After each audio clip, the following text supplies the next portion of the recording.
Video dugaan perundungan siswa berkebutuhan khusus ini viral di media sosial. Belakangan diketahui peristiwa ini terjadi di SMP Negeri 4 Makassar. Korban perundungan diketahui bernama Haidir dan duduk di kelas 7. Pihak sekolah bilang peristiwa perundungan terjadi pada bulan Mei lalu dan baru diketahui setelah viral di media sosial. Para pelaku perundungan pun telah dimintai keterangan. Karena ini baru mencuat ke permukaan, ini baru kita rapat. Anak-anak ini sudah selesai ujian, tidak ada lagi proses pembelajaran di sekolah. Tentu tidak bisa kita lakukan tatap muka dengan siswa.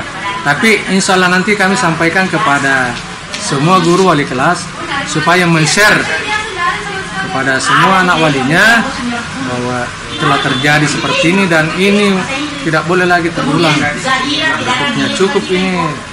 Dan ini juga saya sudah pribadi baru tadi malam saya tahu setelah salah seorang teman yang mengirim videonya ke saya bahwa ini ada bulian. Saya tadi subuh baru saya lihat ada dari Pak Kadis, ada dari Pak Kadis, dan ini termasuk dari dinas sosial yang termasuk dari penyandang disabilitas tadi Kota Makassar ini.